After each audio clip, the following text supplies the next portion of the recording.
देखिए, सिविल सेवा की तैयारी शुरू करने के भी कई लेवल्स होते हैं। सिविल सेवा की तैयारी का एक हिस्सा है कि आप पढ़ाई कब शुरू कर दें सिविल सेवाओं के लिए, यानी कि सिलेबस की तैयारी कब शुरू कर दें। लेकिन पढ़ाई की शुरुआत करने से पहले एक लेवल और भी है, ये 2 लेवल्स और भी हैं।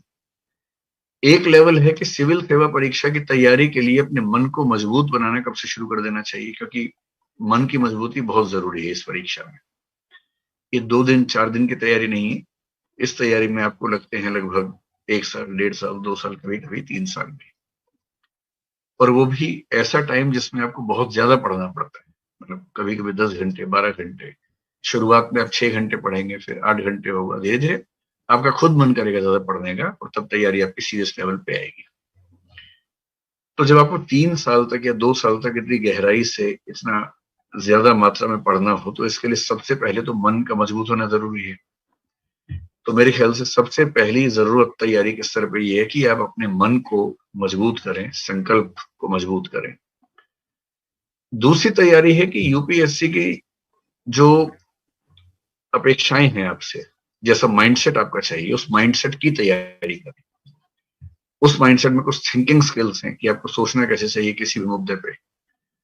तो 360 डिग्री थिंकिंग जिसको बोलते हैं कि हर पक्ष के, यानी हर मुद्दे के पक्ष में, विपक्ष में उसकी उपयोगिता क्या है, उसके नुकसान क्या हैं, हर पहलू पर सोचने का अभ्यास होना चाहिए। जैसे सिंपल सा एग्जांपल ये कि मान लीजिए आपके पास व्हाट्सएप पे कोई मैसेज आया किसी जाति के खिलाफ, धर्म के खिलाफ, देश के खिलाफ, और उसमें कुछ नकली तथ्य पेश किए गए हैं। तो सीधे भरोसा करने के बजाय यदि आप उस पर थोड़ा-सा रिसर्च करने लगते हैं, तो इसका मतलब आपका दिमाग अब यूपीएससी जैसा होने लग गया है। दी हुई बातों को वैसा का वैसा स्वीकार मत कीजिए, उन पे थोड़ा-सा डाउट कीजिए। और रिसर्च करने के लिए क्या करना है, सिर्फ इंटरनेट पे जाके टाइप करना है गूगल में, बहुत सारे आर्टिकल्स आपको मिल जाएँगे। और जहां आपने किसी भी ऐसी बात को वेरीफाई करने के लिए कुछ आर्टिकल्स को पढ़ना शुरू कर दिया, इसका मतलब अब आप 360 डिग्री थिंकिंग के रास्ते पर चल पड़े। एक तो ये है। डिबेटिंग स्किल्स बहुत जरूरी है कि आप किसी भी बात के पक्ष विपक्ष दोनों को समझ के बैलेंस कर सकें। स्पीकिंग स्किल्स हैं जो इंटरव्यू में काम आती हैं कि आप ठीक से बातों को बोल पाते हैं। राइटिंग स्किल्स बहुत जरूरी है कि आप किसी बहुत बड़ी बात को जो 1000 शब्दों में है उसको आप 100 शब्दों में ब्रीफ कर पा रहे हैं, या किसी बहुत छोटे से विषय पर जो जिसका कोई सिर पैर समझ में नहीं आता है, उस पर आप 1000-1200 शब्दों का निबंध लिख पा रहे हैं। यूपीएससी में ऐसे निबंध आते हैं जो कई बार समझ ही नहीं आता कि वो क्या पूछना चाह रहे हैं, लेकिन उस पर 1200 शब्द आपको लिखने होते हैं।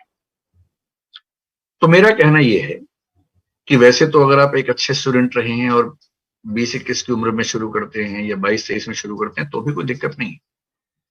लेकिन यदि आप सिविल सेवाओं को लेकर शुरू से सीरियस हैं और आप एज अर्ली एज पॉसिबल उसमें सिलेक्ट होना चाह रहे हैं, क्योंकि जितना जल्दी सिलेक्ट होंगे सीनियोरिटी उतनी ज्यादा मिलेगी, और इस सर्विस का असली मजा कलेक्टर होने में नहीं है। इस सर्विस का असली मजा सेक्रेटरी होने में है, और सेक्रेटरी होने का मतलब लगभग 30-31 साल की सर्विस के बाद आप सेक्रेटरी बनते हैं। तो यदि आप 23 की उम्र में आईएएस बनते हैं तो आप 54 की उम्र में सेक्रेटरी बनेंगे, तो आपके पास 6 साल, और जनरली 2 साल एक्स्ट्रा मान सकते हैं अगर आपको ऐसी पोस्टिंग मिल जाती है बाद में। तो 6 से 8 साल सेक्रेटरी रहने का जो आनंद है इस सेवा में, यदि आप सिलेक्ट होंगे ही 29-30 की उम्र में, तो आपके पास होंगे ही कुल 30 साल, और 30 साल की सर्विस में तो वैसे भी कोई सेक्रेटरी नहीं बन पाता है। तो आप ज्वाइंट सेक्रेटरी बन के, एडिशनल सेक्रेटरी बन के रिटायर हो जाएंगे सेंटर में। उसमें फिर वो मजा नहीं है।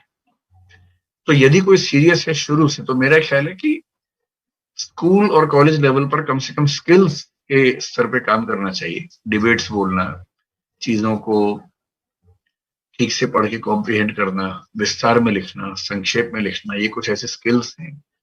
हो सके तो स्कूल कॉलेज में कुछ लीडरशिप पोजीशंस को संभालना।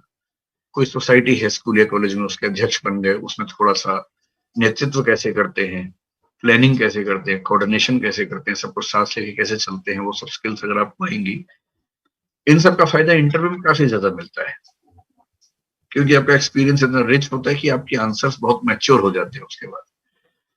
तो मेरा ख्याल है कि आपको स्कूल और कॉलेज की लाइफ में एक तो मोटिवेशन, अपना मन मजबूत करने के लिए कुछ सिविल सेवाओं की या सिविल सेवकों की डायरी पढ़ लीजिए, उनकी किताबें पढ़िए उनके बारे में।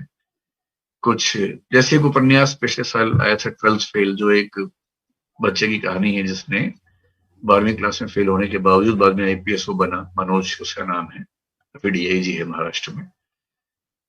ऐसे कुछ कहानी आपको मोटिवेशन के लिए हेल्पफुल हो सकती है, तो शुरुआत में 10वीं 11वीं 12वीं क्लास में वो सब पढ़ सकते हैं ऐसी कहानी। और डिबेटिंग, पब्लिक स्पीकिंग, कुछ स्कूल कॉलेज की जिम्मेदारियां संभालना, राइटिंग स्किल्स में दो चीजें, किसी बहुत संक्षिप्त बात पे विस्तार में लिखना और बहुत विस्तृत बात को बहुत संक्षेप में ब्रीफ करना, इस तरह से कोई पॉइंट मिस ना हो।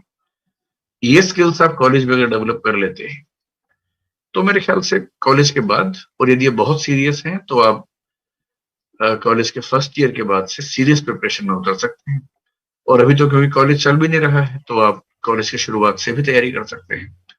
ऑनलाइन में तो ये सुविधा भी है कि आप अगर कोई ऐसा ऑनलाइन प्लेटफॉर्म ज्वाइन कर लिया आपने, तो उसमें आप 2 साल 3 साल 4 साल तक जितनी बार चाहें पढ़ भी सकते हैं, रिवाइज भी कर सकते हैं।